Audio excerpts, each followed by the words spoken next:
The Subcommittee on Aviation, Space, and Innovation will come to order. I'm pleased to be here, and I thank our witnesses for joining us this afternoon. What I hope is a valuable discussion, and expect to be a valuable discussion.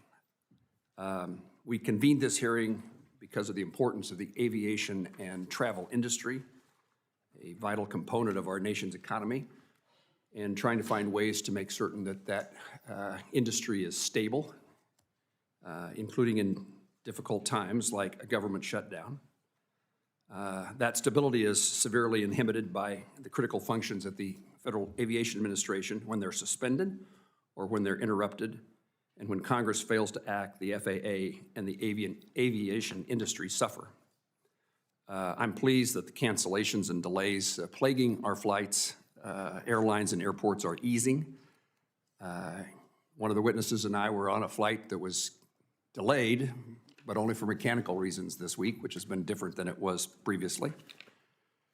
Our air traffic controllers are reporting to work, and other essential activities at the FAA are back underway.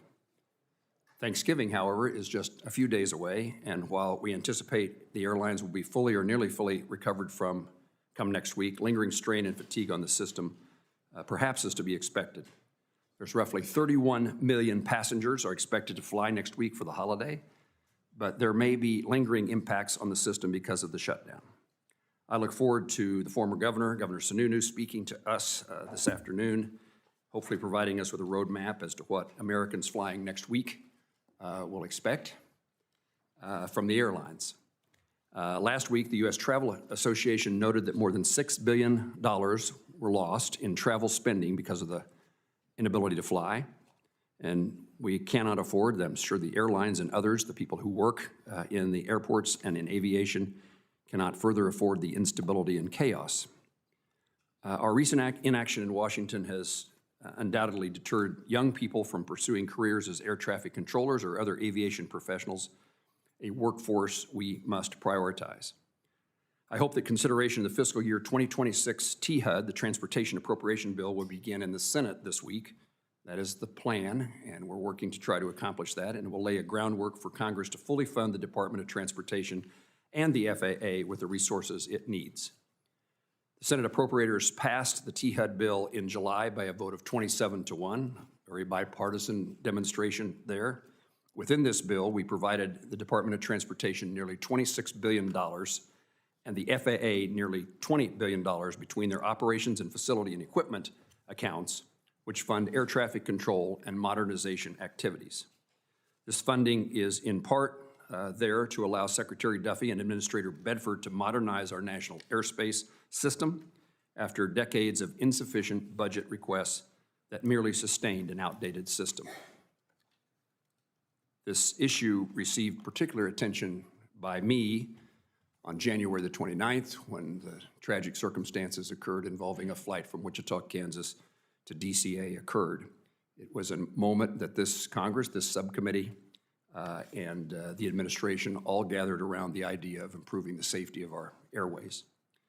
We must do our part to enable the FAA and the Department of Transportation to make certain that America remains the standard for aviation and air safety. The sole integrator of the brand new air traffic control system is set to be announced soon and will fully fund the Department of Transportation for FY26 is a necessary step to modernizing our airspace. We will hear from industry about ways to potentially insulate the FAA from future government shutdowns. I introduced legislation in many Congresses that allow for the continuation of essential FAA activities in the event of future shutdowns. By examining the delays, the cancellations, the staffing triggers, and certification interruptions, we are laying the groundwork to better support an industry that is critical to our country. Again, I thank all of our witnesses for being here, and I look forward to this discussion, and I recognize the ranking member of the committee, Senator Duckworth. Thank you, Mr. Chairman. Mr. Chairman, today's hearing injects cheap partisan politics into a subcommittee that up until this point had rightly prided itself on working in a bipartisan manner, whether you or I wielded the gavel. Using this subcommittee to mount a partisan attack on Senate Democrats under the guise of exploring a question that everyone already knows the answer to, are shutdowns bad for aviation safety, is an unfortunate departure from our past practice.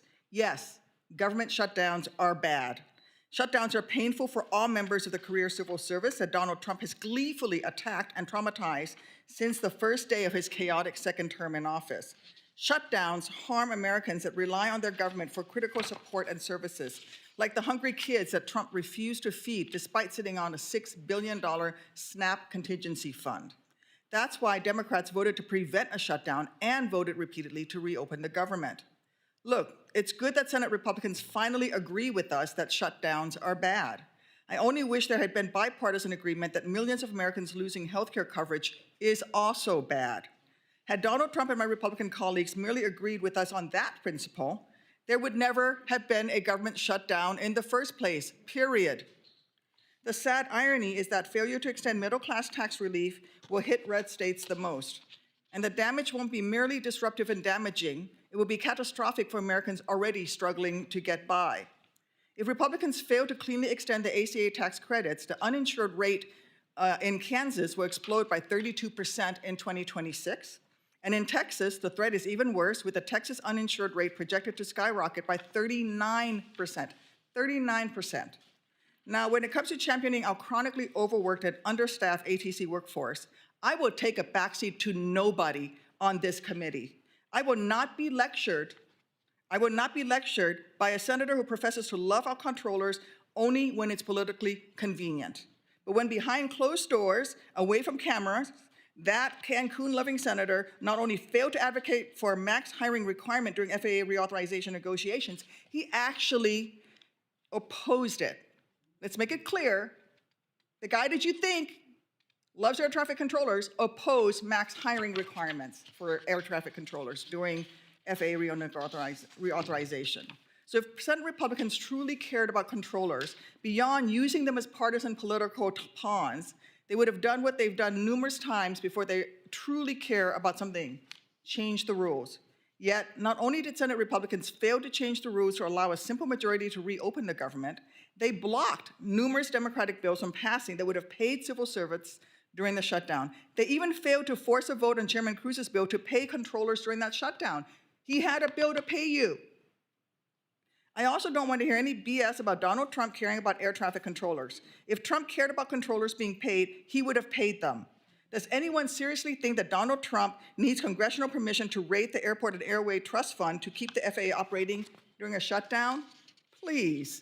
He didn't ask for permission to raid the DoD R&D accounts to ensure that the military received paychecks during a shutdown. I'm glad they did, but he paid them because he wanted to. He didn't pay you because he didn't want to pay you. When Trump cares about something like building a ballroom, bailing out Argentina, denying SNAP benefits to low-income Americans, he just does it. If he wanted to pay air traffic controllers, he would have paid you. Consequences, laws, and norms be damned as far as he's concerned.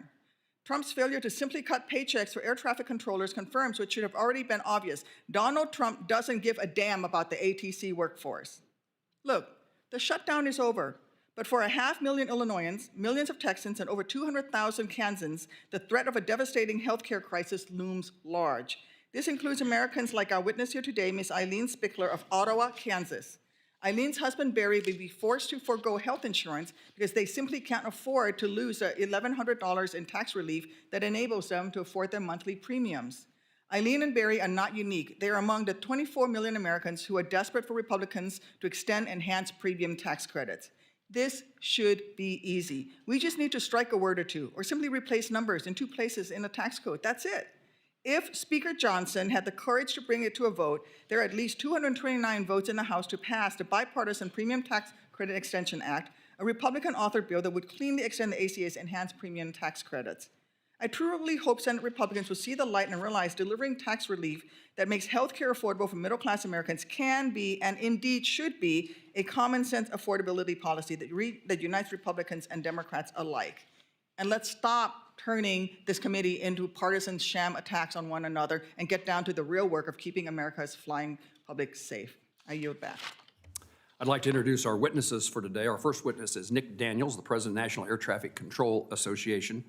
In his role, Mr. Daniels advocates for the dedicated air traffic controllers who oversee and safeguard our national airspace. Prior to his role, he served as an air traffic controller and as a former U.S. Marine. Our second witness is Chris Sununu, the President and CEO of Airlines for America, which represents our country's major carriers and cargo companies. Mr. Sununu is the former governor of New Hampshire and the longest-serving Republican governor in nearly a century. I believe it's your first appearance before a committee. We welcome you. Our third witness, James Viola, and I believe this is a maiden appearance for you, Mr. Viola, is President and CEO of the General Aviation Manufacturers Association. In his role, Mr. Viola represents the interests of over 140 airframe, avionic, engine, and component manufacturers for the aviation industry. And our final witness is Mrs. Eileen Spickler, a resident of Ottawa, Kansas. Ms. Spickler, a special welcome to you. I now recognize Mr. Daniels for his opening statement. Thank you very much, Chairman Moran, Ranking Member Duckworth, other members of the subcommittee. Thank you for the opportunity to testify before you today on the effects of the 43-day federal government shutdown, the longest in American history. Every day that the shutdown continued, the margins of safety that we and the flying public depend on were reduced in our nation's airspace system. I am proud to have earned the title of Air Traffic Controller with 22 years of experience at both an FAA tower and en route facility, as well as 5 years as an air traffic controller in the United States Marine Corps. Unfortunately, before the shutdown ended, air traffic controllers and other aviation safety professionals that NACA represents received 1 partial paycheck and 2 $0 paychecks, despite working full-time and in many cases, mandatory overtime. 7 weeks of work with no certainty of when we would be paid again. That said, controllers showed up and stepped up for the American flying public and for each other. No American should ever be forced to work without a paycheck, and failing to pay the workforce that keeps our skies safe is not acceptable and not sustainable. Throughout the shutdown, air traffic controllers ensured that the safety of nearly 3 million passengers a day on more than 45,000 flights a day arrived at their destinations.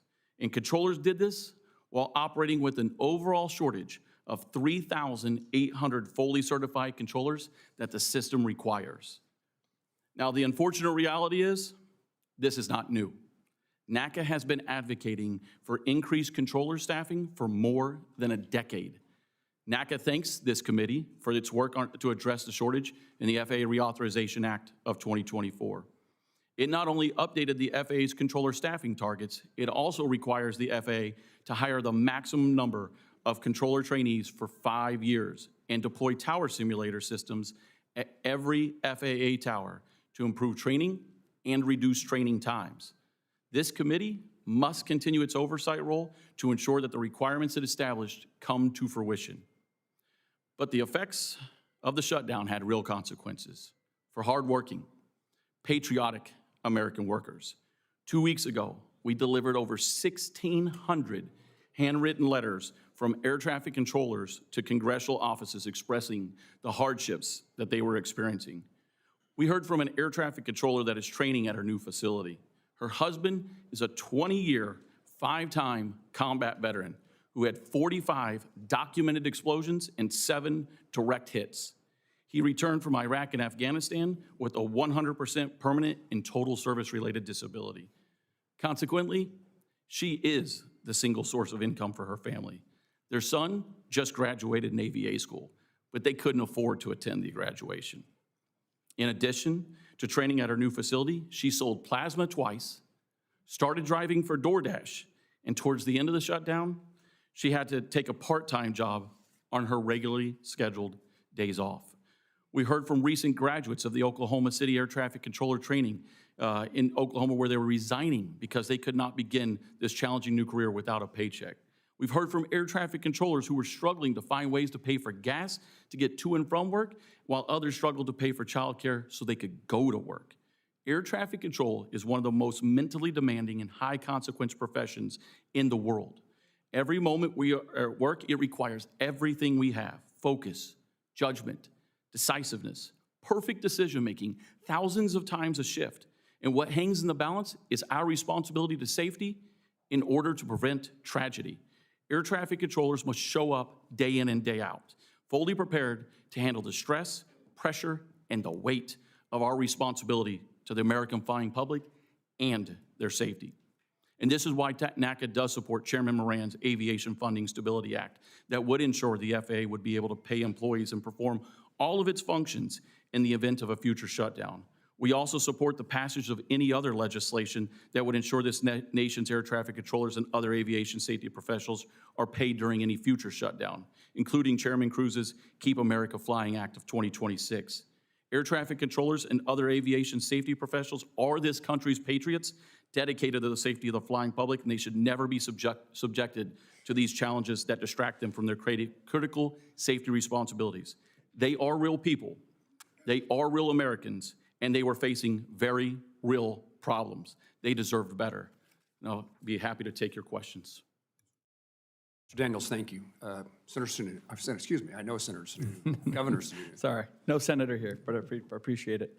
Well, let me just begin by obviously thanking Chairman Moran and Senator Duckworth for holding the hearing. Coming off the unprecedented 6-week shutdown, the airline industry definitely appreciates the promptness that this body showed in having this discussion on how government shutdowns not just affect the airlines, but the American people and the American economy.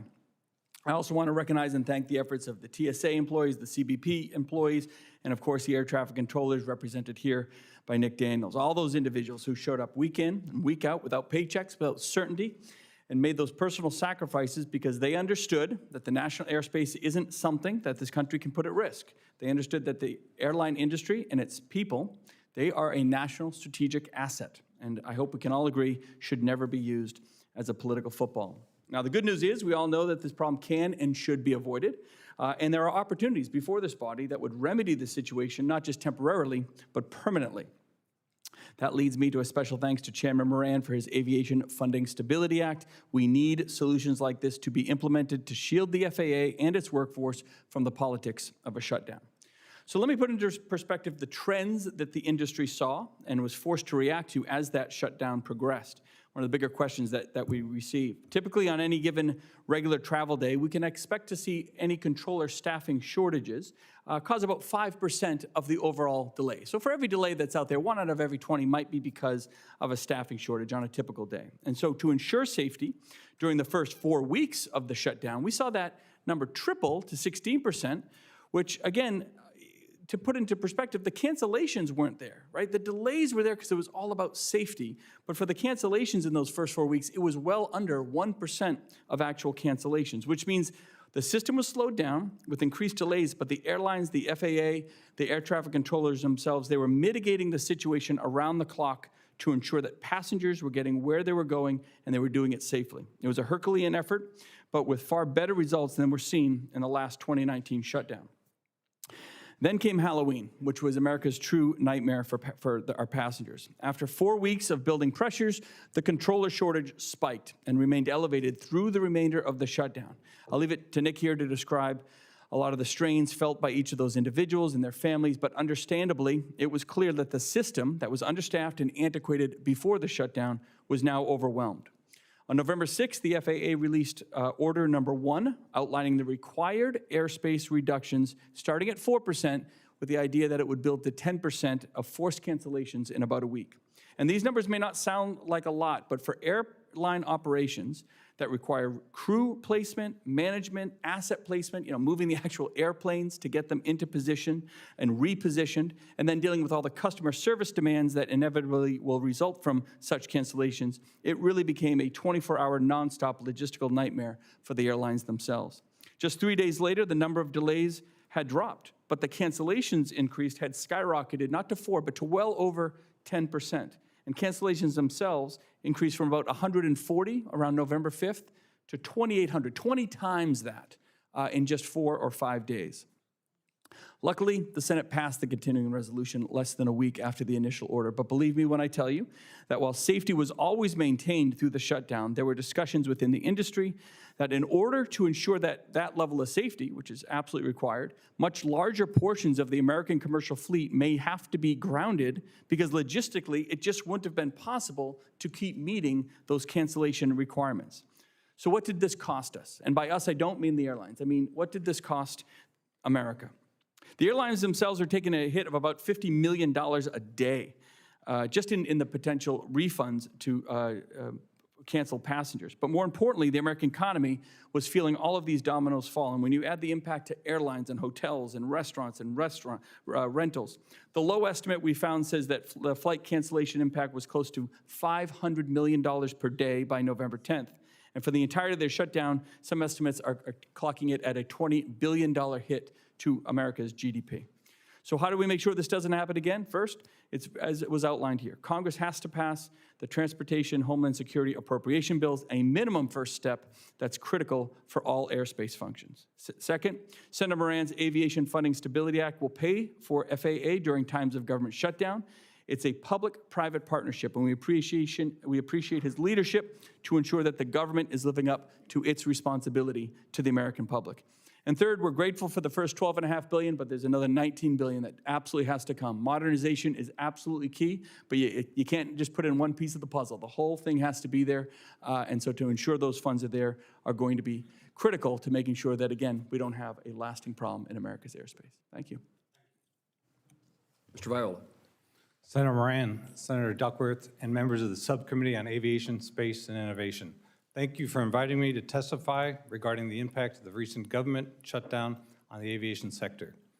GAMA is privileged to represent companies that continuously modernize and improve existing aircraft fleet and are working on new aircraft and new technologies that will transform aviation.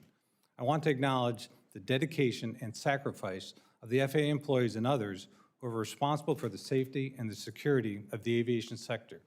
They have conducted themselves commendably despite multiple missed paychecks and job uncertainty. As a former FAA employee, I saw firsthand how difficult shutdowns are for the agency and the workforce, and I know they are not easily recovered from. The shutdown limited the FAA to conducting essential activities only, which are those necessary to protect life and property, or required by law. As the shutdown continued, the FAA recognized that the delays in oversight and design approval certification activities were increasing, and delaying U.S. development of product improvements and safety-enhancing technologies, and the leadership began to call back more of the workforce inside the FAA to conduct additional safety oversight and limited certification activities. Nevertheless, the shutdown significantly disrupted important activities of the FAA, including areas that this Congress prioritized during the FAA Reauthorization Act of 2024, such as FAA workforce growth and development, FAA certification activities, and the support of U.S. technologies and innovation. The most important impact of the 2025 government shutdown on manufacturers is that they saw no new certification projects or other applications were allowed to start. Even with the shutdown's end now, the FAA will be unable to act upon all those new applications immediately, which will likely take months before they can get at them. The FAA certification and safety workforce, recruiting, skills enhancement, and training initiatives were also severely impacted by the shutdown. We are very concerned about approximately 600 engineers, pilots, inspectors, and technical specialists that AVS was actively hiring when the shutdown began on October 1st. These candidates were left in limbo and may now decide not to pursue federal employment. The shutdown also resulted in missed opportunities to advance U.S. leadership in global international aviation forums that support U.S. aviation standards and technology. It also delayed critical safety oversight functions like flight testing, and those will require months to reschedule. Another area of continued impact is rulemaking, again, including many directed by the 2024 Reauthorization Act in areas like aviation safety, cybersecurity, certification modernization, and drone detect and avoid technology. These issues underscore the importance of Congress acting quickly now to pass the fiscal year 2026 Transportation, Housing, Urban Development Appropriations Bill. Passage will provide the needed stability to an agency and allow for key investments in the workforce, modernization, and aviation safety. We strongly support Senator Moran's Aviation Funding Stability Act to avoid effects of future shutdowns, as well as the legislation introduced by the House Transportation and Infrastructure Chair Graves and Ranking Member Larson and others to address these issues. We appreciate these initiatives and will stand ready to work with everyone to find the best path forward. In wake of the accident at DCA, the aviation industry came together to form the Modern Skies Coalition to focus on air traffic modernization and staffing issues. The shutdown was counterproductive to these modernization and staffing efforts. Like the aviation safety and regulatory issues I discussed earlier, we must all work to regain that momentum on these modernization priorities.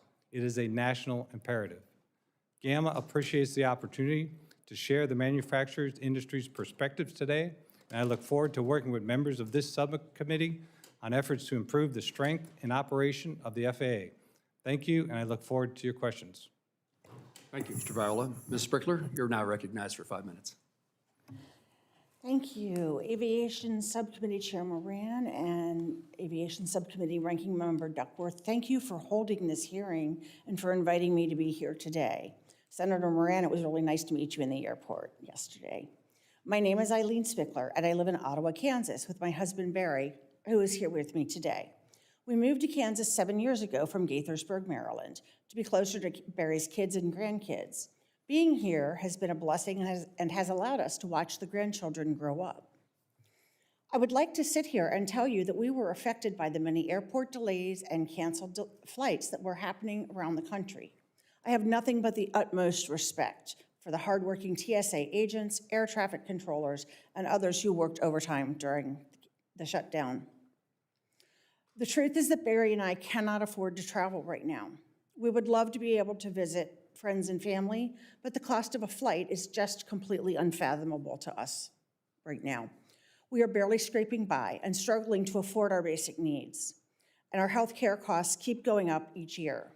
The only way we could be here today is due to the support of Families USA, and I want to thank Senator Duckworth's office for inviting us to share our story.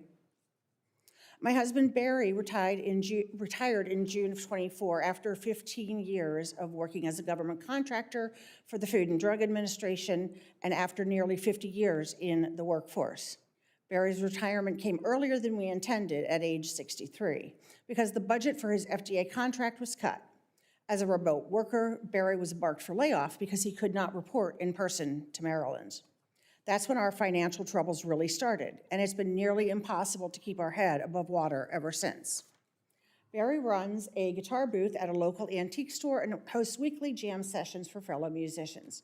He no longer has employer-sponsored health insurance, so in June of 24, we enrolled Barry in health insurance, joining the 200,000 Kansans on the ACA marketplace.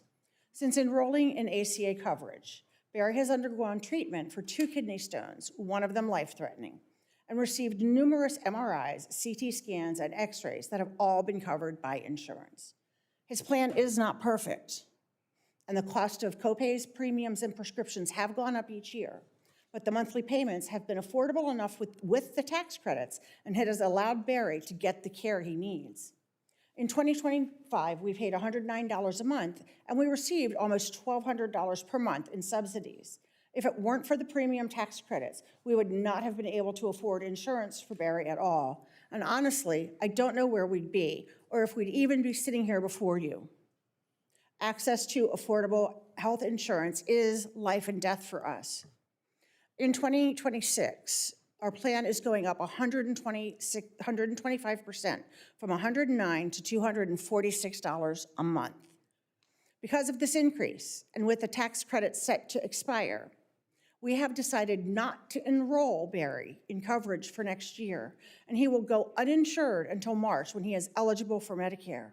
At our age, and with Barry's health issues, I'm terrified that in these 2 months, we could be faced with a health emergency we can't afford and will end up buried in a mountain of medical debt. For the first time in our lives, we wait in line every other week at food pantries because that's the only way to afford our groceries. Earlier this week, the line in Ottawa was twice as long as it ever had been with an almost 3-hour wait. We are so grateful for the Affordable Care Act because it has made it possible for us to survive on as little as we have right now. We are about $100 a month over the poverty limit for Medicaid because Kansas is one of 10 states that has not expanded Medicaid. I am a cancer survivor. I'm an aggressive cancer with a high likelihood of recurrence, and I'm still in treatment 9 years later. I receive disability benefits and Medicare. The peace of mind of knowing that we both have affordable health insurance is everything to me.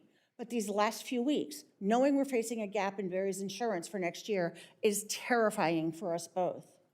Our story is unique, but we are not alone. There are 22 million Americans that use the premium tax credits to help them stay on health coverage. I am here fighting for my family and for the millions more who know the struggle of fighting to afford basic needs like health care. Health care is a human right. Nobody should go without it. And what is the point of having a health care plan if you can't afford to use it? I hope you will remember my story and take immediate action because we cannot afford to wait. Thank you for your time and for the chance to tell my story. For telling your story, and it is planted in your senator's mind. Thank you. Let me see where to start with my questioning. Let's start with you, Mr. Sununu. Many Kansans will travel for the holiday. What do the airlines expect to be the circumstances those Kansans and Americans will face? As we go into the holiday, it's going to be full. It's going to be packed. The airlines are ready. The air traffic controllers are back. The skies are safe. So that's the great news. We want everyone to feel confident, first and foremost, about booking travel. But it'll be near record numbers, which is great. Looking into the Christmas season, we're hoping that those bookings pick up a little bit. I think some of the stories in October and some of the just the politics around what was happening at the airlines scared a few people off, so we want them to know more than anything that while it is going to be busy, the airlines and the system is ready. And it's more affordable than ever before, right? It's a better customer experience than ever before, more affordable domestically than ever before, more reliable now that we're out of the shutdown. And as an industry, we're looking to that end of January mark. That's the thing that scares us the most. But right now, we feel very confident about where things are and where they should be through the holidays. Mr. Daniels, what can we expect in the air traffic control world? Well, one of the things that I think this shutdown showed time and time again is the unfortunate reality of where the air traffic control system is, which is we operate with 25% less than the required essential employees. We operate with 10,800 certified professional controllers where there should be 14,633. Any profession that had a 25% reduction in their essential workers would be screaming for help. But yet, these men and women every day shoulder the responsibility and burden of moving the most planes in the history of the world, especially through this shutdown in 7 weeks of uncertainty. So we'll do what we do every day. We'll show up, we'll keep America safe, we'll keep the skies moving, and we're looking forward to getting back on track to the long-term commitment to hiring and training the next generation controllers and fixing the equipment that is antiquated and needs to be done. Mr. Daniels, you highlighted this subcommittee's and the full committee and actually the Congress's efforts to engage and further employ air traffic controllers. Part of that involves training, as you mentioned in Oklahoma City. What's the circumstances in the academy in Oklahoma City with students who want to be air traffic controllers? The academy did not close during the shutdown, as I understand it, but were students there, and is there a line still waiting to become air traffic controllers? There is still a line waiting. NACA absolutely commends Secretary Duffy, Administrator Bedford for finding a way to keep the Oklahoma City Academy open for our first time in history. It's also important to note that air traffic controllers not only took on the added stress and pressure, the fatigue that comes with the shutdown, the uncertainty, but they were also training the entire shutdown.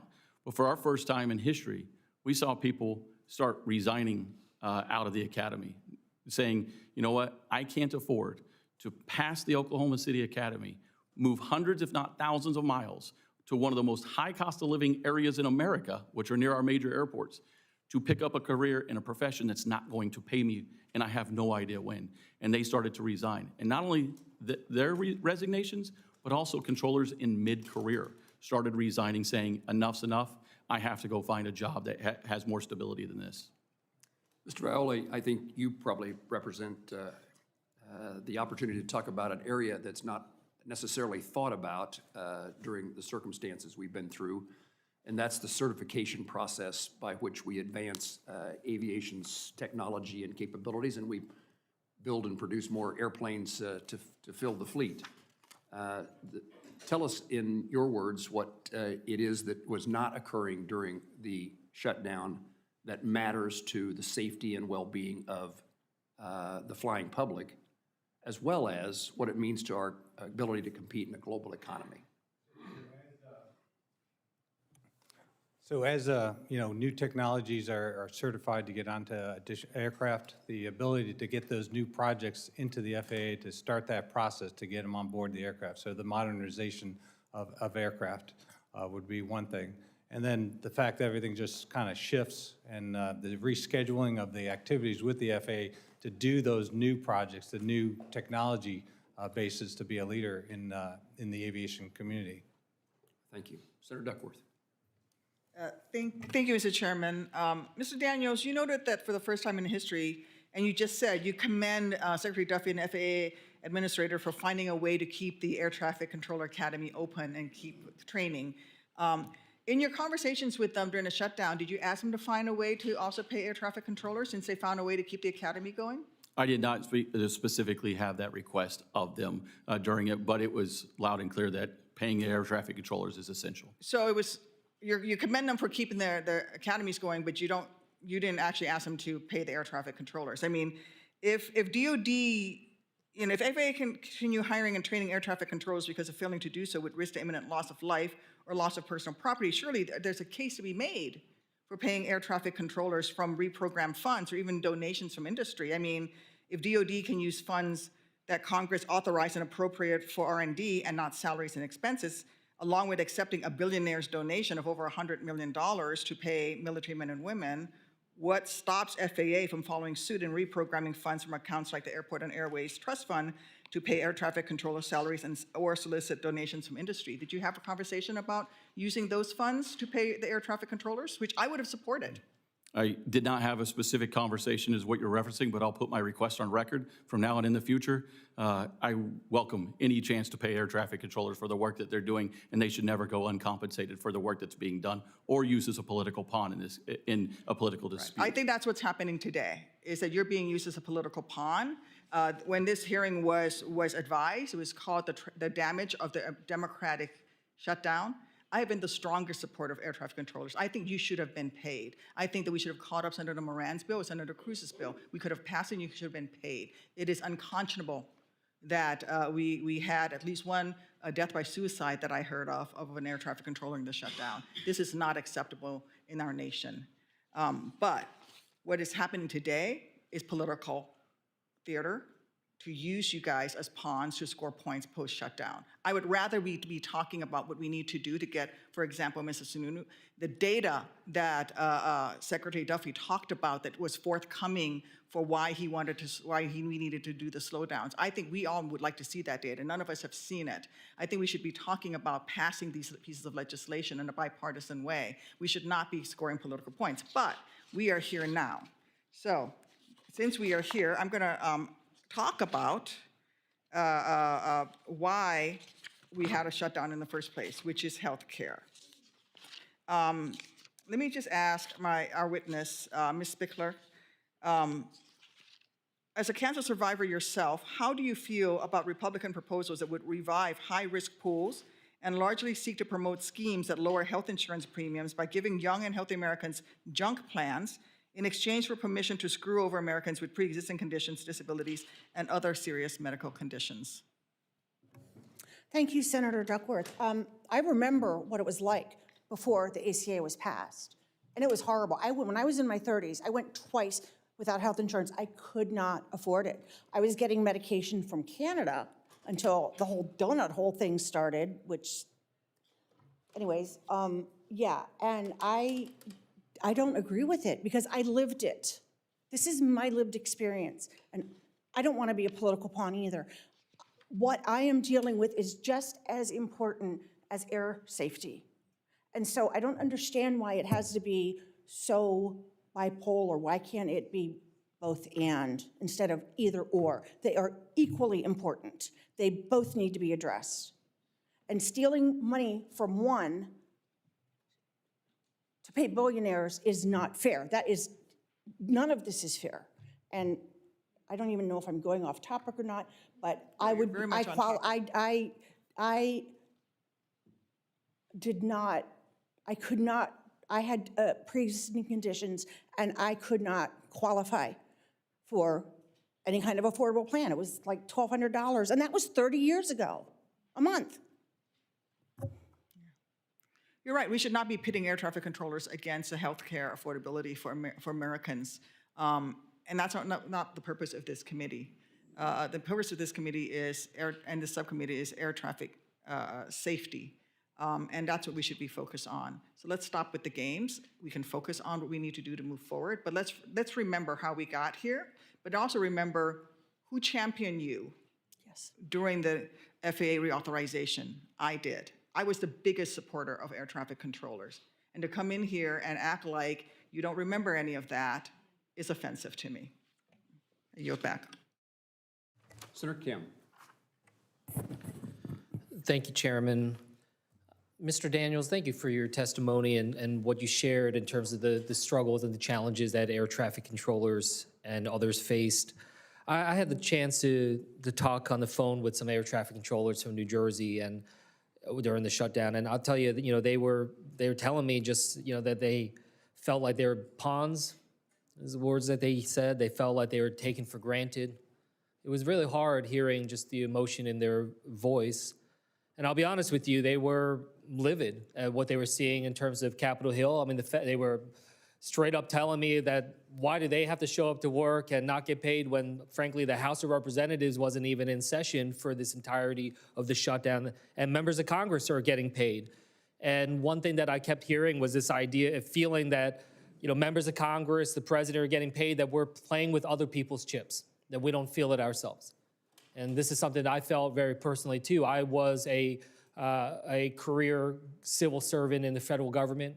I worked through shutdowns before without getting paid. And I know what it's like to just feel like those that are on Capitol Hill don't care about what's happening to us. This is just a little political game for them. And that's why, I've always refused to take my salary during shutdowns while I've been up here on the Hill. A small token of symbolism here, but one that I think is important. You said something that stuck out to me, and I appreciated it.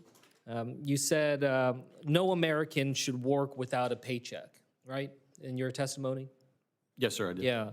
So, look, I certainly agree with the others in this room that we should make sure that our air traffic controllers are continuing to get paid no matter what the circumstances are. But can I take from that comment of yours that you would support legislation that would ensure that all government employees can continue to get their paycheck regardless of the circumstances? Thank you, Senator, for the question. Absolutely. Air traffic controllers and all federal employees deserve to be paid.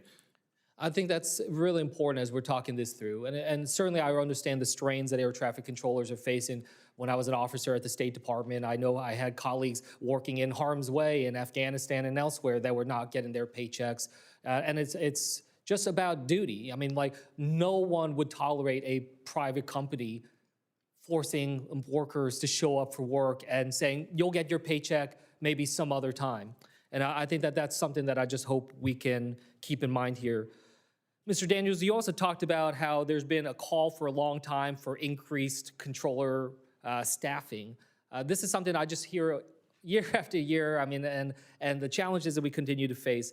And the shutdown certainly exposes that fragility, but we saw in New Jersey as well that some of the problems that we had with the radar scopes and other things earlier this year were causing challenges when it came to staffing because of just the difficulty and the strain that people were in, whether at the Philly TradeCon or elsewhere. So I guess I just wanted to just hear from you, how do we try to build up and close that delta that you were talking about in terms of the staffing shortages? I know there are a number of ideas that have been out there, but can you really try to help us kind of articulate for the American people, what are the things that we need to do to stop kicking the can down the road and actually be able to take steps to be able to build up the kind of resilience that we need when it comes to our air traffic controllers? I appreciate the question, Senator Kim, and for the support of air traffic controllers and the modernization of air traffic. But when it specifically comes to the training of air traffic controllers, we often look for some quick fix when the real solution and the real answer is a long-term commitment to the hiring and training of the next generation air traffic controllers. And we're absolutely not taking a side in this. We absolutely thank Senator Duckworth, the leadership of this committee, for ensuring that that language prevails and that that's what the standard is held today, is that long-term commitment and not trying to find another way around it. But it's also going to come from ensuring that we have the training tools and resources, which is also, again, in the FAA reauthorization bill, of the different simulators that reduces training time by up to 27% for our facilities. So it's having that investment, the money's there, now we actually have to be able to use it, and the government shutdown absolutely installed that, but now we can get back on track. Yeah, though, I mean, look, one thing I keep hearing over and over again in terms of the challenges of recruitment is about instability. And like I said, you know, I've experienced this firsthand when I was a civil servant. I was working there at the State Department, the Pentagon, during the 2013 sequestration fight, you know, watching how the Republicans at that time were pushing these budget cuts and how that had years worth of ramifications. So I just share that. Mrs. Spickler, I don't have time to be able to ask a question, but I just wanted to say thank you for coming and sharing your story. It is a story, unfortunately, that I heard echoes of exactly the same across New Jersey. I will promise you, I will keep fighting for you, your family, for all of these families. Even though, you know, the shutdown's over, we know that the struggles that you and others are facing continue. So we're going to continue to get to work there. Thank you, and with that, I'll yield back. Senator Capito. Senator Breathless Capito over here. Thank you for being here. And I think really the last 6 or 7 weeks have been extremely miserable for you and in the American public, and it's been miserable up here at the United States Senate too. So I don't know if that's any consolation, but it certainly is. Let me ask you something that I think happens when things like this happen, which are obviously rare, but certainly air service in rural areas is so challenged. Service has been cut. I'll just say your flights are going out at 5 in the morning or coming in at 11 o'clock at night. And so the fear, I think, is as we head towards, when we look at shortages of air traffic controllers and other stresses and strains, I mean, how do you view this? I guess, Mr. Daniels, this would be for you. How do you view this from the air traffic control perspective in something like a shutdown or something where there's a slowdown in the economy? Where do you see the differences of impacts between urban and rural America in terms of air service and availabilities? And how do your people look at that, your air traffic controllers? Well, first, thank you for the question, Senator. The impact of the shutdown does one of many things. The disruption, the stress, the fatigue, the absolute uncertainty that it brings air traffic controllers to not be 100% focused on the job where they have to be perfect. They have to be 100%, 100% of the times. That increases risk in our system and something that we continuously advocate for, and why we support Senator Moran's bill, Senator Cruz's bill, to ensure that we're not part of these shutdowns in the future. But it also, as far as the difference in markets, what you're getting to see is what we deal with every single day. And that's operate a system with less than 25% of its essential workforce. 3,800 certified controllers short, and on any given day, one absence, one person not being able to make it, additional stress and additional fatigue absolutely impacts America and the flying public. Well, that kind of leads me to it. Thank you for that. My second question, and Governor, it's nice to see you. Essential air service is what we rely on, not in all of our airports, but certainly several of them. Where do you see the, because we do rely so much on it, how important is that to your membership, Governor? That's huge. For essential air service. Can Sorry, you no, talk it's- about that during the shutdown and how that Sure. might have been So, impacted? you know, the regional hub service, the system, as we have with major carriers having hubs and then the regionals kind of pouring into there, as Mr. Daniels identified, some of the issues are around workforce, right? You got to have the workforce, whether it's in the towers or the pilots or the training programs in those rural areas to support that. The aircraft themselves, they tend to be a little bit smaller. You got to make sure that there's investment in the technologies there. You know, as was identified, one of the biggest impacts of the shutdown where things weren't getting certified. Equipment and technologies weren't getting certified, and so that's critical. You don't want to leave those regional and those rural areas behind. I can say that when it did come to the area of cancellations, that was a tough conversation. We're always talking to the FAA. We have a great collaboration and a great working relationship with them. When it came to some of those looking preliminarily at what these cancellations would mean, to their credit, the FAA said, look, we're not just shutting down rural areas because they're a little less not the highlights, if you will. So they really took care to make sure in understanding that while these impacts were going to be big across the country, they had to be evenly distributed. It couldn't just be the main, the main lines get to be maintained and the regionals get hit. So the shutdown was tough, but I think everyone tried to make every effort to make sure that where pullback had to happen, it happened to happen evenly with an understanding that rural areas always kind of are the first ones to get hit, and they wanted to be cognizant of that. Okay, let me just throw this up to whoever wants to answer. One thing I was sort of wondering about. We put a lot of money into modernizing the air traffic control, the technologies behind it. I mean, we're way behind on this, but we did put a lot of money in the One Big Beautiful Bill to get a good head start on that. Do you think the testimony or the impacts on our air service and our aviation systems, if we had that system fully operational, the new system that we want, would there be any difference in the conversation we're having today? And I guess Mr. I can't see. I'll take the first stab at it, Daniels, why Senator. don't you take that? Yeah. Thank you very much. I think the number one impact you see is the backbone of that system is the hardworking men and women, the true American patriots that do that. I get that. And yes, we would absolutely see a difference because if we had a full workforce with modernized equipment, we would not see near as many disruptions. Okay, so delays. question being is, does that system work without a full amount of people working on it? No system will overcome the Okay. hardworking men and women. Good, thank you. Thank you very much. Oh, did you want to say something? No, I would just add that it's all about efficiency, allowing those technologies, the speed at which controllers could potentially get trained, the ubiquitous nature where one tower doesn't have one system and another tower has another system. It would allow folks to move around in an emergency situation. So that first $12 billion is great. The next $19 billion is critical, and the technologies you're going to see in this country are absolutely amazing and going to make the whole system work, not for just the airlines, work for 350 million Americans that rely on it, and all the air traffic controllers that are completely strained by it. Yeah, and I would add really the world, because people are flying here and around here all the time. Thank you very much, Mr. Chair. Senator Capito, thank you. I'd highlight for our committee members and maybe the audience that we are working to have a hearing in November that involves the Secretary of Transportation and/or the FAA Administrator to talk about the amount of money that's been made available, the amount of lack of money that's been made available, and to see where we are in the modernization effort. And we hope, but we were unsuccessful during the shutdown to get the federal employee witnesses to be here. And we're had postponed that hearing and hoping it occurs in November. Senator Sheehy. Thanks for being here, everyone.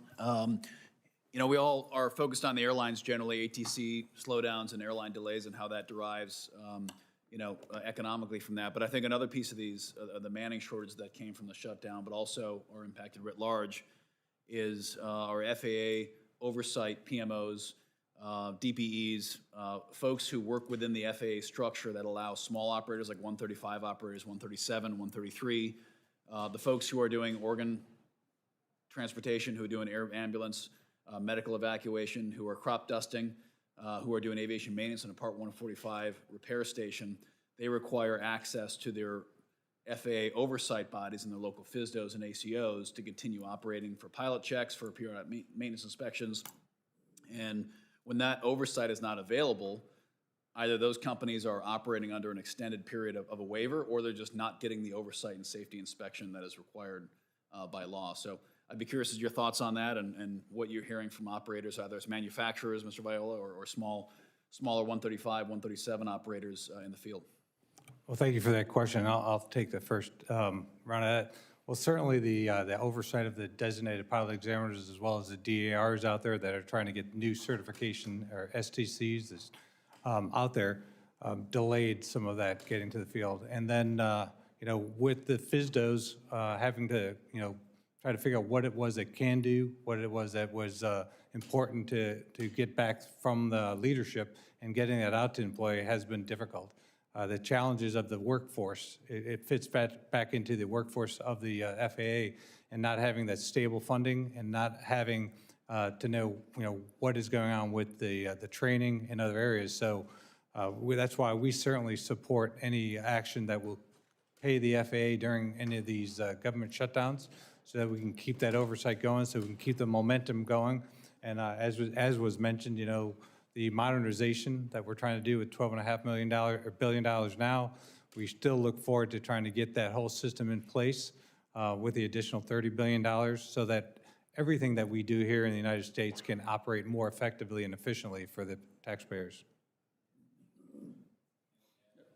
No, the only thing I would add is, when we were talking about the aspects of what happened during the shutdown, when we talk about whether it's the cancellations or the delays, to your point, I think very importantly, the new way of healthcare in this country is everything from using broadband and telehealth to getting your pharmaceuticals shipped to you, to getting your home healthcare, your home dialysis, whatever it might be. So when we see pullback, that happens to our cargo carriers that we represent, the FedExes, the UPSs, the Atlas. That means that those delays happen. And as a lot of folks know, just a day or two delay on things that have to be overnighted for healthcare in the home, it's not just out of the hospital anymore, when these things have huge effects on how healthcare is delivered nowadays, and just an important aspect that it wasn't just the passengers that were affected, the carriers, they're delivering organs, delivering people to vital healthcare, to hospital, but also that everyday use. The FedEx, UPS, they all had to pull back to those same levels, and it hurt. It caused a lot of delays everywhere.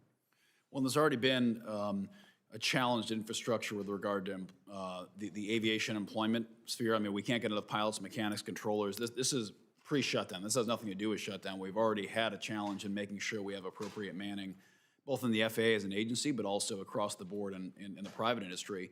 And then when something like this happens and kind of throwing fuel on the fire, especially in rural areas with essential air service access, and where we have towers that are at half manning across a lot of the Mountain West as those towns are growing so fast and air travel is growing there. So thank you for your comments. I appreciate your time today. Thank you, Mr. Chair.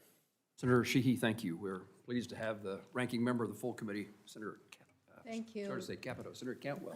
Thank you, Mr. Chairman, and thank you and to the ranking member for holding this important hearing and for our witnesses being here. We have obviously made air traffic control staffing a major priority in the last aviation bill, and we are continuing to make it a major priority. I want an FAA who does slow down traffic when they think it's necessary, as exhibited by the very unfortunate tragedy that we had at DCA. So I hope that we'll continue to close safety gaps, and I hope we will continue to invigorate air traffic controllers. I think the question that we have, maybe for you, Mr. Sununu or Mr. Daniels, last year when we required the FAA to set a maximum hiring target through FY 2028 to maximize training capacity for controllers, it would require the FAA to do this for 5 years through 2033. Do you support and agree that we must ensure that FAA continues its maximum controller hiring for at least the next 10 consecutive years, and that the FAA is then in a better position to offset retirements? So either Mr. Daniels first and then Mr. Sununu.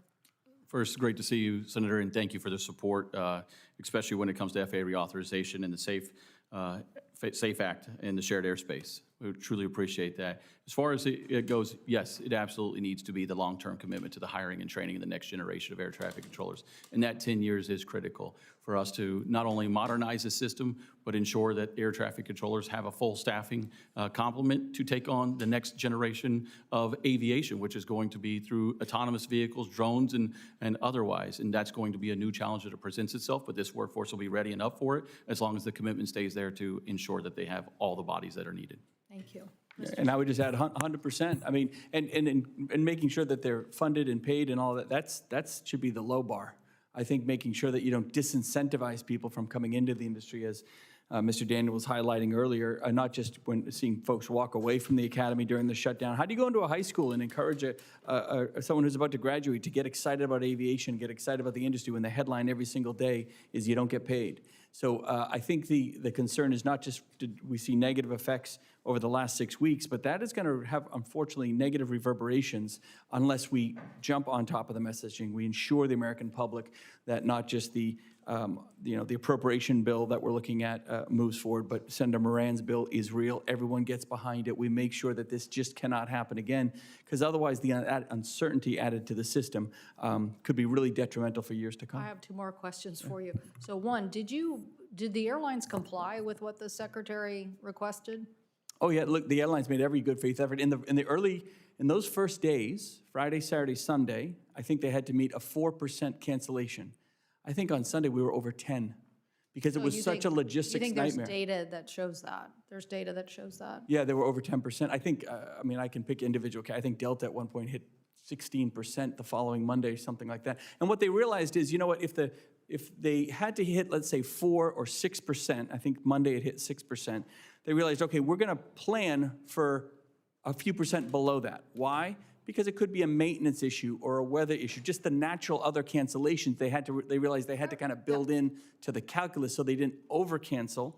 And then as the week went on, it wasn't just, well, just take that one flight down. Well, when you take the flight from Boston to Washington down, that means the Washington, Kansas City to LA, and LA back to Chicago flights can't happen either. So moving the assets around, consolidating those customers, and the crews, because there's laws and regulations and protections around those crews. A crew from a 737 can't jump in a 787. The flight crew from that flight can't just jump on that one because they need a break. They need time off, so it got very complex. Yeah, it's very complex, but I am interested in some analysis of this and some information because I think we might have also found some optimization of the system. And I do think that we push sometimes to get maximum, like the DCA. I'm sure we'll hear from NTSB in January about the flow of traffic into DCA the night of the crash. And was there too much flow in, and should it have been slower? And then the warning bells that basically air traffic controllers had said went off for months and months and months unheeded because there was too much going on. So I am curious if we ended up actually having like optimization, like if we had more on-time flight arrivals because we weren't pushing it, we were actually, the system can be optimized at a certain level of service delivery. Now, that isn't a moneymaker that isn't like maximizing profits to the nth degree, but there probably is a system that is calibrated in the right way to make sure that you have more on-time performance and certainly on the safety side. I want to ask you about, you guys, A4A, and I know you're new at this and we welcome you in that capacity. We are encouraged by the Department of Transportation reviewing unnecessary burden regulations exceeding their authority. I'm talking about this issue of our authority directed to DOT to take care of secondary rules, secondary costs on hotels and meals. What happened is the Southwest meltdown left my constituents, the Rainier Beach basketball team, Coach Bethea, his wife, had to pay thousands of dollars of out-of-pocket expenses. You remember the meltdown that winter, and they were stuck in Las Vegas, had to pay all these out-of-pocket expenses. So we said, let's not have this happen again, and let's come up with rules for secondary cost in these situations. And so I think the administration is trying to scrap that consumer product rule. I'm saying that's a bad idea. You need to do it. But it seems like A4A is cheerleading them. Yeah, so if we're talking about the two things. Number one, I do want to address is there a system where everything can be optimized? There absolutely is, and it costs $31.5 billion, and we appreciate the first $12.5 billion. The technologies with that next $19 billion are going to be absolutely phenomenal. You're talking about efficiency, more Americans traveling, safer. It'll be amazing, and so I think everyone appreciates that. On the deregulation aspects, yeah, there's no doubt some regulations have come into play in the last 4 years or so, kind of prior to 2025, that frankly didn't make any sense, not for the industry, but even for the consumer. They were punitive. They would have raised cost on the consumer. There were instances where the industry was going to have to pay tens of thousands of dollars for act of God type situations. And we simply said, look, every law and every rule that's on the books, we always comply to on the consumer protection side. We never overlook that. Did you want this rolled back, is what I'm asking. Are you asking this rule that came into effect, we all wrote it here and said, put this in the bill, that have the administration think of these secondary costs and have a rulemaking on it, because it is complex. I mean, what happened was far more than just a winter meltdown. Some airlines were better prepared to address the concerns of constituents and give them information about when they might be able to get on a flight and how they might be able to get home. And then other airlines were very ill prepared because they never invested in the technology. Yeah. And that was the frustration, so. No, I would simply say, I think the concern is having those rules in place is very important. Making sure we're not creating one-size-fits-all structures based on that one winter storm, which was devastating. As you pointed out, some airlines did it very well, some airlines didn't. There was a lot of complexity in it. We just want to make sure that the rules are there and they fit the need of the moment, and they're not so broad-based that they crush the consumer with higher costs. If I could, Mr. Chairman, one more, so I don't see any of my colleagues waiting in line here on either side, so thank you.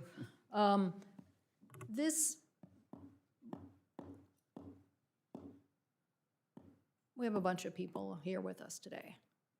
And we've tried to deal with this issue 2 or 3 times, and it's really frustrating.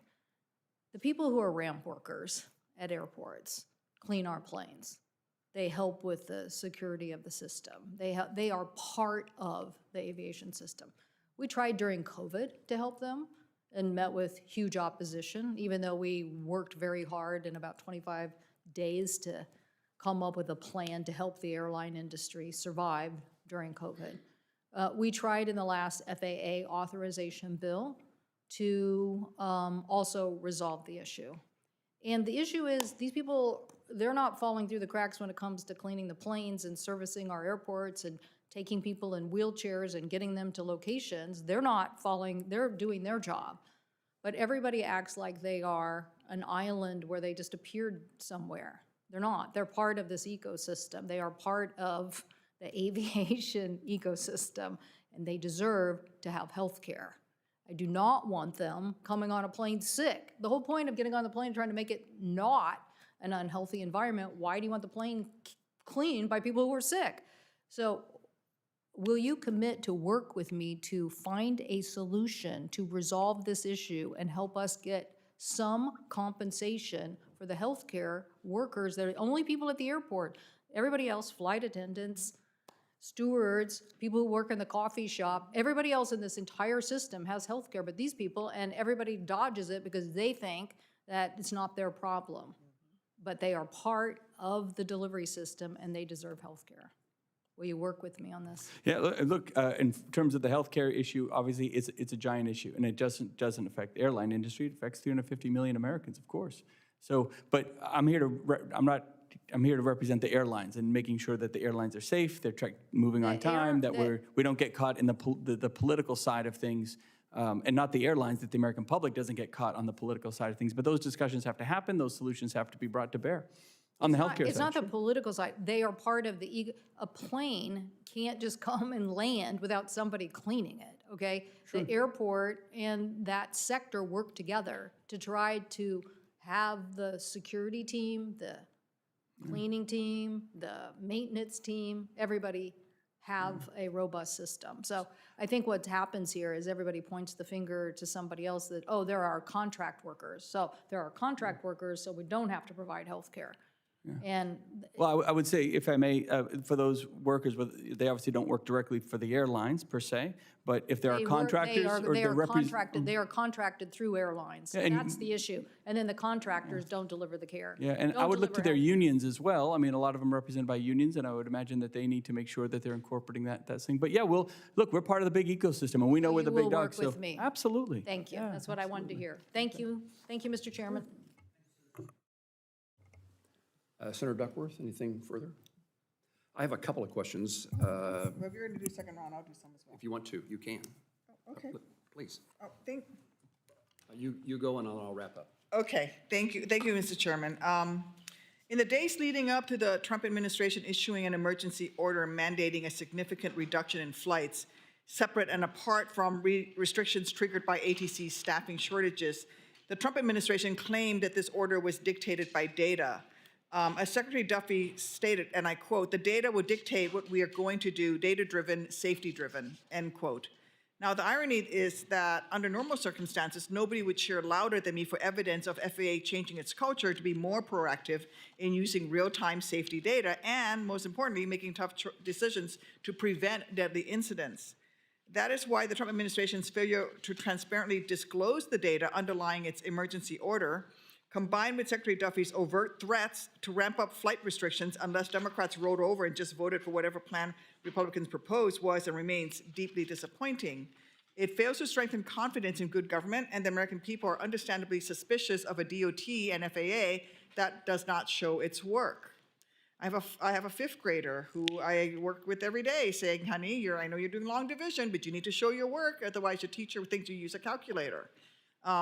Right now, frankly, the FAA's failure to respond to basic information requests from my office and the ranking member's office over the past few weeks does nothing to dispel accusations that the Trump administration weaponized our aviation industry against the American people to score partisan political points.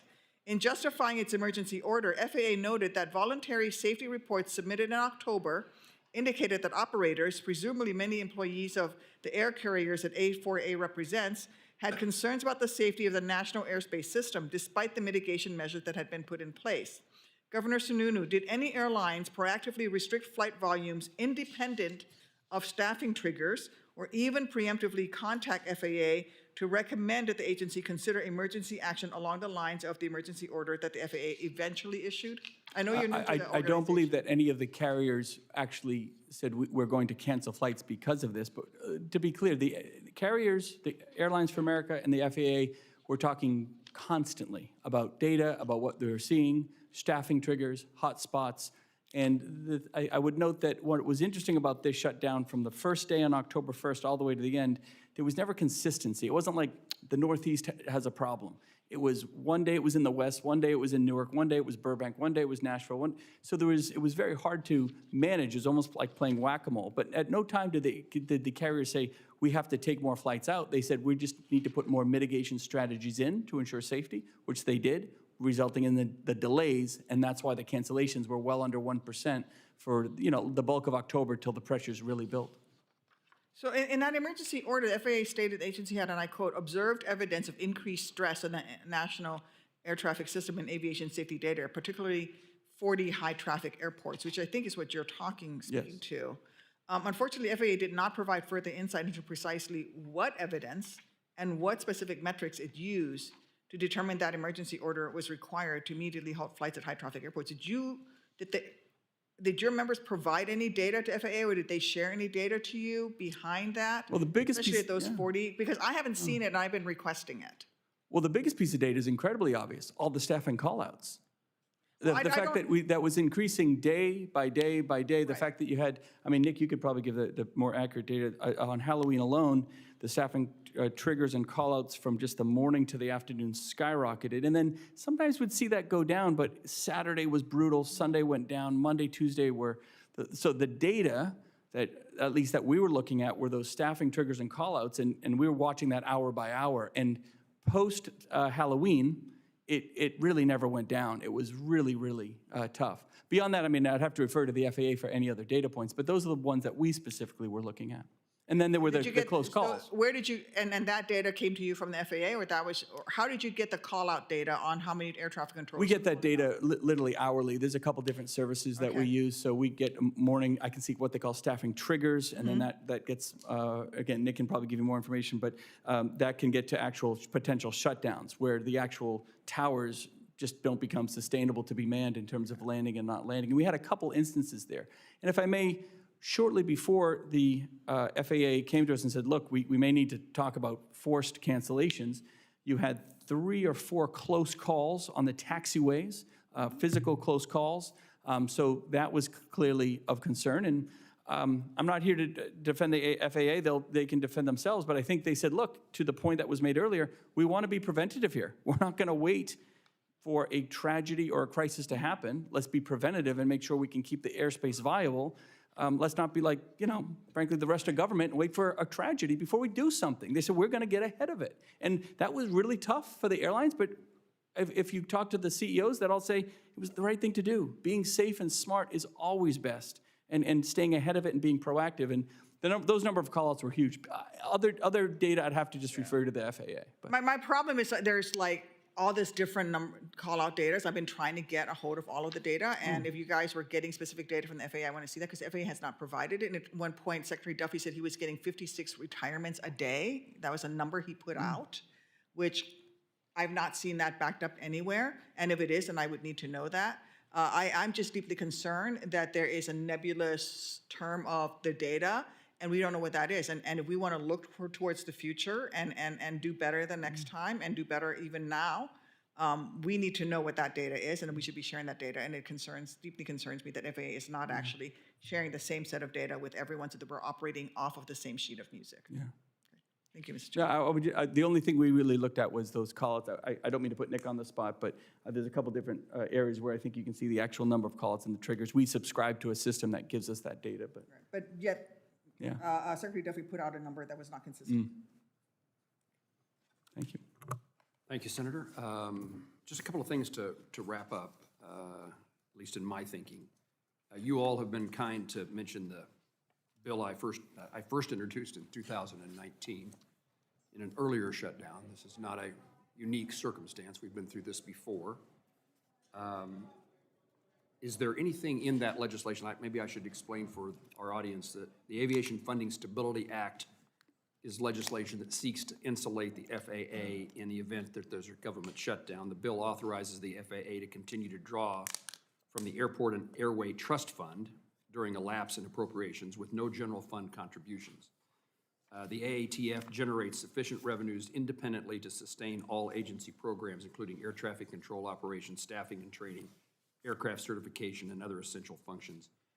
Any of you have suggestions of how we might improve that legislation? Are there things that, and if you don't have an answer today, you're welcome to provide an answer later, but if we are able to pursue the passage of this legislation, what are we missing, or what have we erred in any way? Chairman Moran will obviously work with you and Senator Duckworth on any changes of language, but we fully support it as written in anything or any legislation that prevents air traffic controllers and other aviation safety professionals from not getting paid during a government shutdown. So we're in full support of it as written currently, and if there's any other suggestions, we'll make sure they get to your office. Thank you. If I may add one thing, it's terrific, it's awesome. We really hope it passes like tomorrow, but and maybe even out of this committee's wheelhouse, understandably, TSA, CPB are also very important, and as was noted, other aspects that might not fall directly within the FAA structure, but are part of that national aviation ecosystem. Good reminder, we need everyone at work.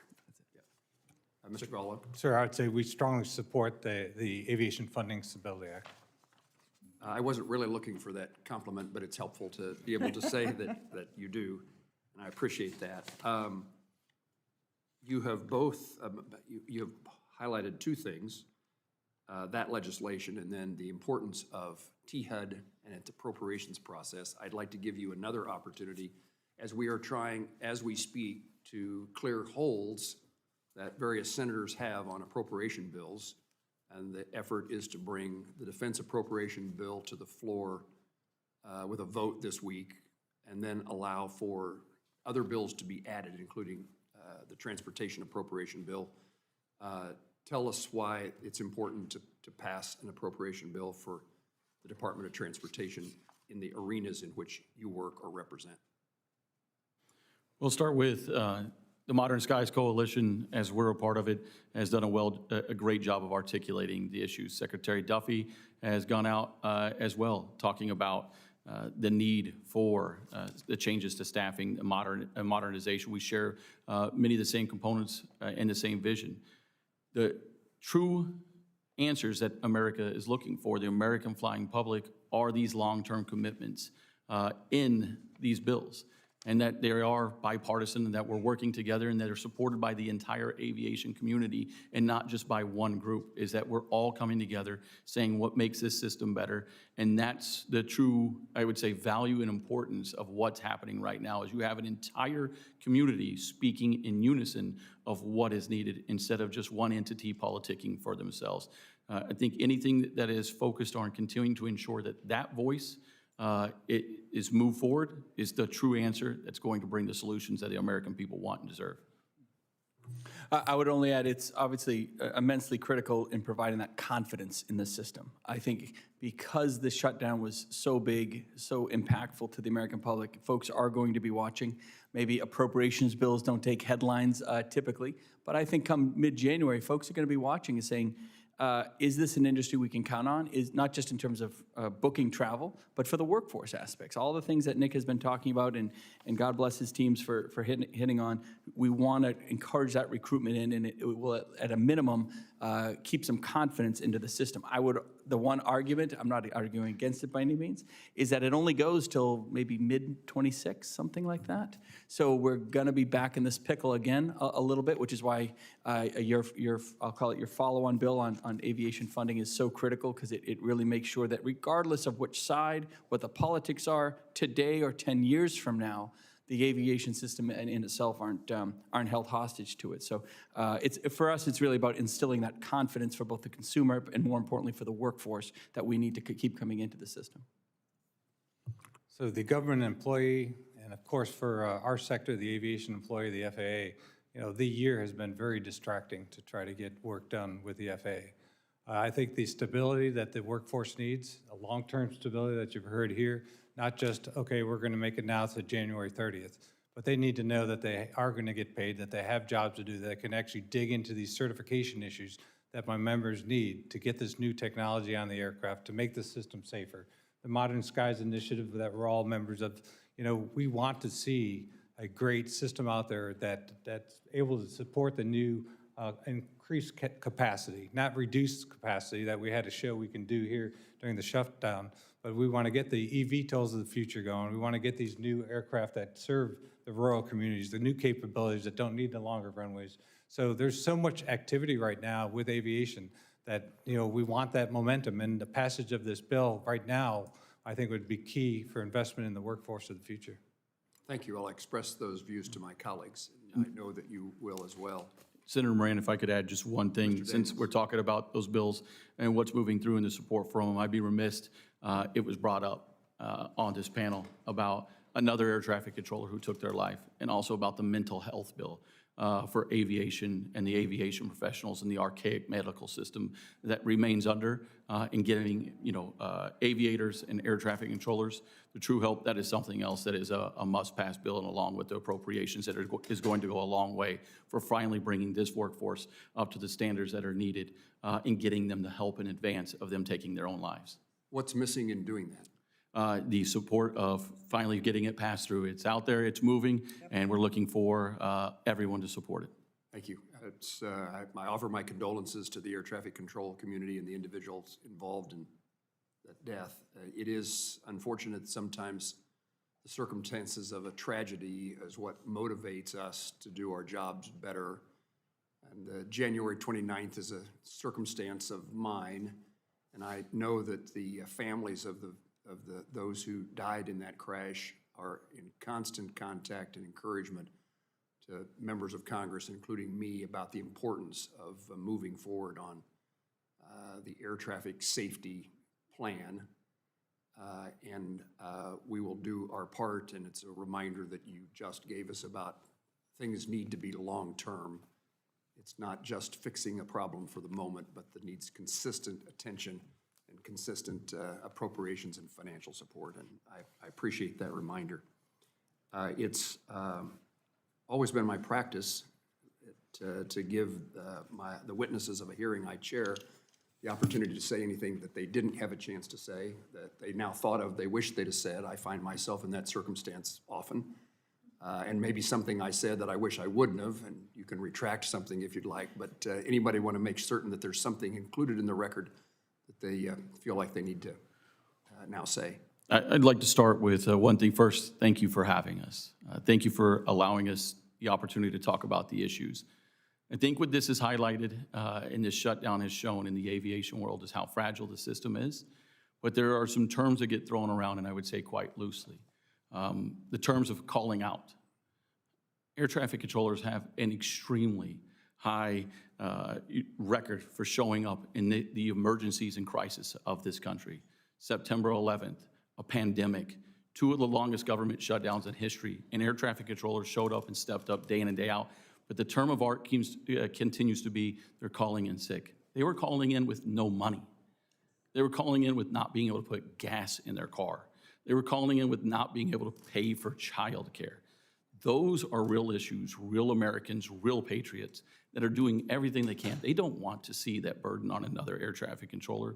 So while the term of art may be air traffic controllers are calling out, it's not in protest. We absolutely condemn any coordinated efforts to call out. And the reasons that you saw it in different locations around the country is because what you can't pinpoint is when somebody's life situation and money situation and they're going to run out of it. Or when the stress, the pressure, and the fatigue of being perfect absolutely crushes them that day, and they need to take a moment before reporting to duty to just say, well, I'll give it my best. Air traffic controllers don't have the option to give it their best.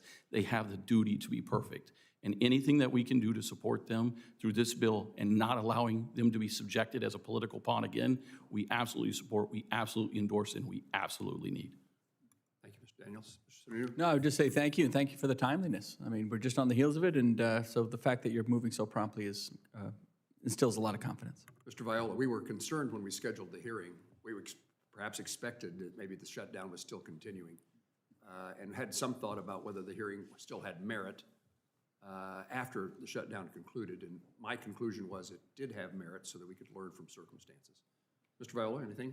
Yeah, well, thank you very much for having us here today. I would like to say that, the Modern Skies Coalition and getting the money now, I mean, my time in the FAA, 2015, when we were trying to work forward to get to keep being a leader in aviation and being able to have these new vehicles that service society better. So keeping that momentum going with the $12.5 billion and getting the additional funding would be great. Who do I call now, Mr. Viola, that when I want something, some certification, some new rule and regulation, some statutory deadline to be met at the FAA? At the FAA? Yeah. Call the administrator. Oh, of course. I was hoping that you were still going to intercede on my behalf. Oh, you could call me. I absolutely would do my best to work behind the scenes as well. Yes, sir. Ms. Sprickler, thank you for your maiden testimony to Congress, I assume, and thank you very much for being here. Anything you'd like to make sure that we hear before I conclude this hearing? I thank you again for the opportunity to tell my story and to be heard. Thank you for your willingness to tell us. I got to find some magic words in a script. Oh, I have to read some items I'd like to enter. Okay, yes, Senator Duckworth. Yes, Mr. Chairman, I'd like to request unanimous consent that the following documents be entered into the hearing record. A written statement of April Verrett, President of Service Employees International Union, a September 24th, 2025 letter from Kansas healthcare providers to the Kansas Congressional Delegation in support of extending enhanced premium tax credits, and a September 2025 Urban Institute and Commonwealth Fund health policy brief titled 4.8 million people will lose coverage in 2026 if enhanced premium tax credits expire. Without objection, those documents will be entered into the committee's record. Now, Enough time? you did. I should have just turned the page. Again, I would thank all the witnesses for being here. I wanted to perhaps join Senator Cantwell in her remarks about people who work at airports. I'm a frequent traveler. I guess it's by choice, but I live in Kansas and work here. And I'm in airports and on airplanes on a consistent basis, like almost all of my colleagues. And during the shutdown, I found the employees at the airport, including the ones that Senator Cantwell mentioned, to be, I don't know about good spirits, but they were certainly polite, respectful, kind of we're all in this together kind of attitude.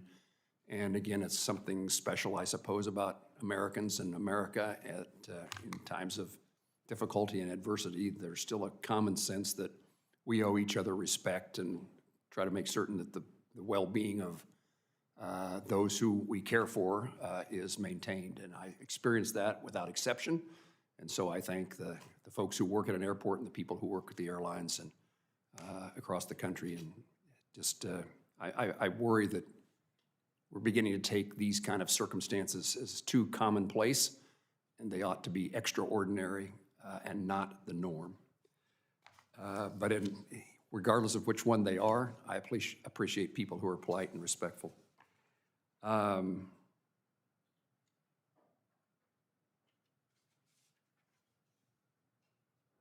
Oh, let me see. Do I have something else I need to do on documents? Okay. There are documents from the Modern Skies Coalition, the National Business Aviation Association, Boeing Aircraft, and one for the American Society of Traveler Advisors that I would ask to be placed into the record, and without objection, I would do so. As a Kansan and someone that the state is hosting FIFA and the Olympics coming up, and as chair of the Congressional Senate Caucus on Travel and Tourism, we need the airlines fully operational and the travel industry capable of meeting significant demands, as many international travelers will be visiting the United States, including Kansas City, in the near future. I thank all of our witnesses for their testimony today. Senators on this committee will have until the close of business on November the 26th to submit questions for the record, and the witnesses will have until the close of business on December the 10th to respond to those questions. What that means is my colleagues and I may ask you questions in writing, and then if you would respond to those questions for the satisfaction of those senators and for the committee record by the December the 10th, that is what we would ask you to do. And that concludes today's hearing, and the committee stands adjourned.